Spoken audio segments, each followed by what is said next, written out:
Hello, my mindful yogis, it's Mike. I'm here with another mini workshop. We're going to talk about upward facing dog today. So this is one of the staples in a lot of vinyasa sequences, yeah? So we'll do high plank, low plank, upward facing dog, downward facing dog, right? And the upward facing dog very often, I know in my practice and I see in my students' practices, kind of gets skipped over. Something that kind of happens without alignment being considered, throwing the body through that movement just to get yourself to the downward facing dog, right? And it's a really powerful pose. It's a really great stretch for the whole front side of the body. It's good for building strength in the lower back, right? And really powerful in creating alignment and power in the upper body, the arms, the shoulders, all of that as well. So this is a pose that we're gonna maybe hold a little bit longer today than we usually would during a vinyasa class, during a flow, but it's really a pose that when you start to build strength in it, instead of kind of trying to skip over it and get it over with, and actually stopping and feeling the muscles and getting into the alignment of it, it's another great way to prevent injury, right? You don't wanna do these poses, especially the ones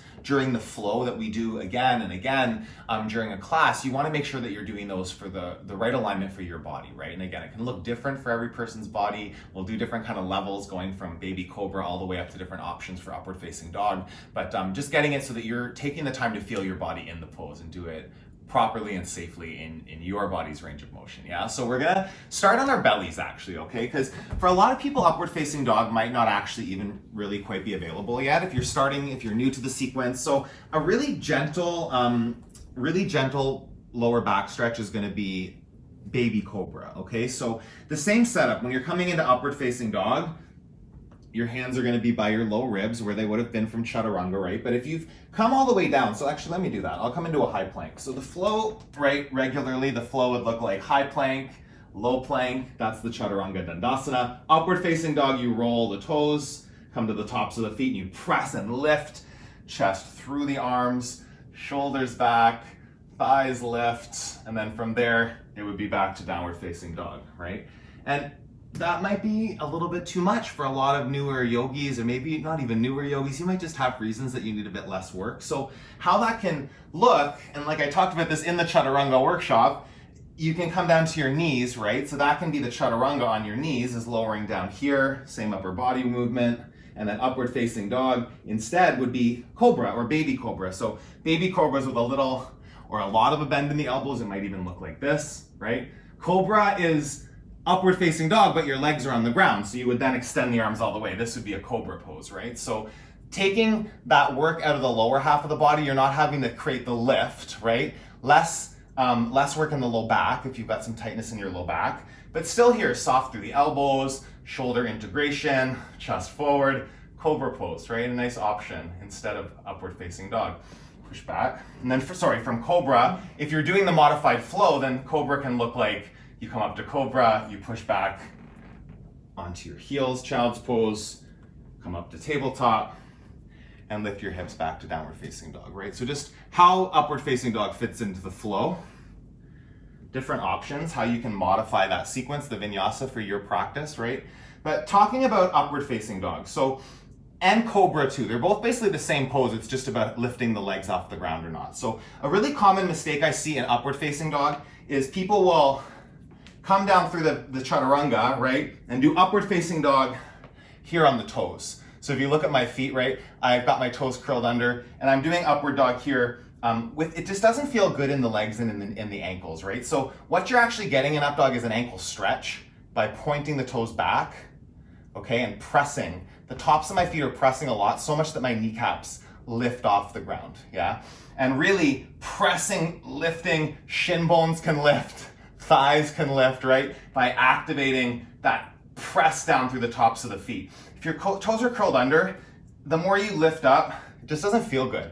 It starts to pinch in my low back. This creates space in my low back by pointing the toes, okay? So what I'm actually feeling as I'm talking to you is my shoulders. That's the next thing I want to talk about. So the really common thing in a lot of poses in this practice, a lot of the time, shoulders crunch up to ears, right? So anytime we're doing extension, this kind of a thing, anytime that we're doing like a warrior two, this happens very commonly, right? So what you're really always looking for is to create space here, yeah? So a long neck, space between the earlobes and the shoulders as much as you can. And upward facing dog is no different in that, right? So shoulder integration is something that, again, in almost every pose, you want to be having consideration of that, the shoulder blades drawing together onto your back. And that's exactly what we're doing in an upward facing dog, okay? So, and cobra, whatever version you're in, when you come up, the tendency will be here for something like that, right? The shoulders to come up, crunch into the neck, maybe shoulders are rolling forward a little bit, elbows are locked out. So all of this is kind of gross. It doesn't feel nice. There's no space in my body, right? Whereas if I'm starting to bring that length in the neck, so I'll bring crown of the head up and shoulders, right? My shoulders are not integrated here. If you watch now, I'll start to draw back the shoulder blades, the tips of the shoulder blades, open up the front of my chest. It's like your arms create this window. You want to pull your chest through that window of your arms, lift it forward.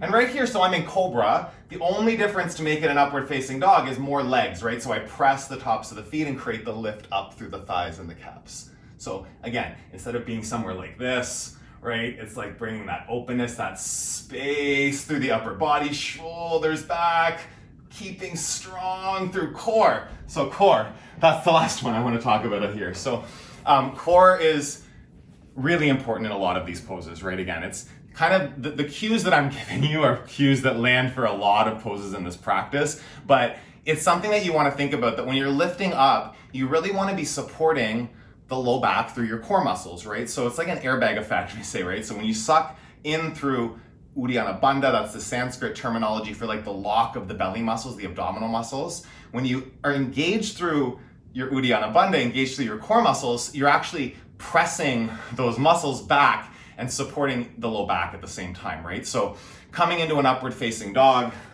and I'll demo it, right?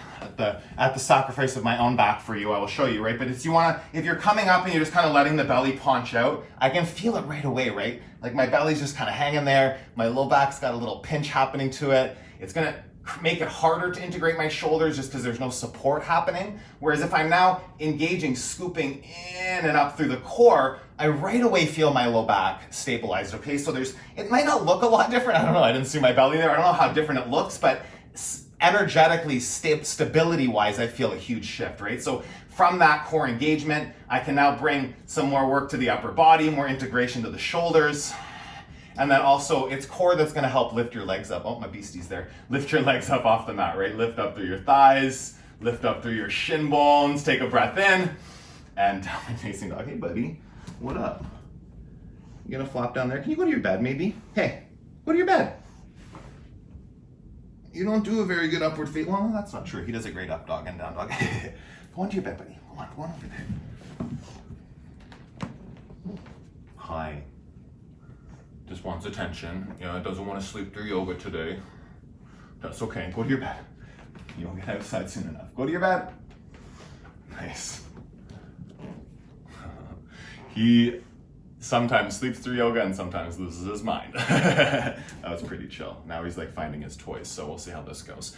Okay, so those are the three main things that I wanted to focus on. Focusing on the alignment of the legs and the feet, like the toes pointing back, the tops of the feet pressing down. Really important, again, through shoulders, the upper body, creating that space through neck, integration through shoulders, space across the front of the chest, and then integration through core, of course, right? So core muscles, stabilizing the low back and helping to lift the legs, helping to create integration of the shoulders and the whole upper body, the whole body more powerful when your core is part of the pose, okay? So going through it again, one more time. So high plank, right?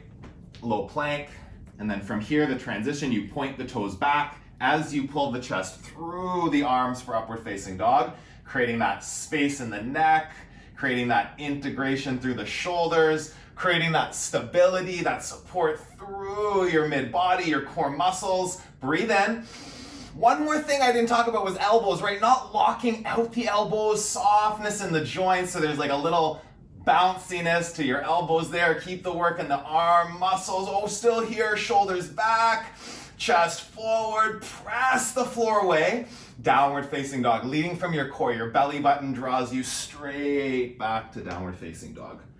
And then back onto the soles of the feet. So, we'll make it 4 things. Pointing the toes back, pressing down the tops of the feet in upward facing dog, core, belly, Uddiyana Bandha, strong through your midsection to support the low back.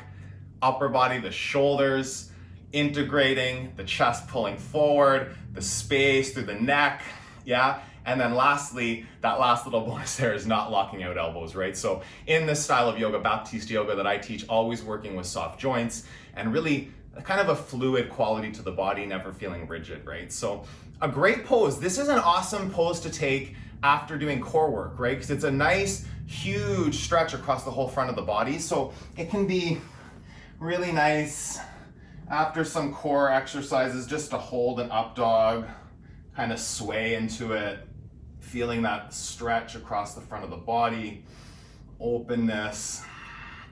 Yeah, don't rush over the pose, yeah? It's a good pose. It's got plenty of work in it. It's got nice, big stretch happening, strength building. So play, yeah, have fun. Upward facing dog. My name is Mike, right? So please subscribe to this channel. I hope that helped you. Comment below. Let me know any other poses you would like to see me workshop. I'm doing a mini workshop every Friday on this channel. Subscribe if you haven't already. Like the video, share it with anyone that you think might benefit from a little work in their up dog.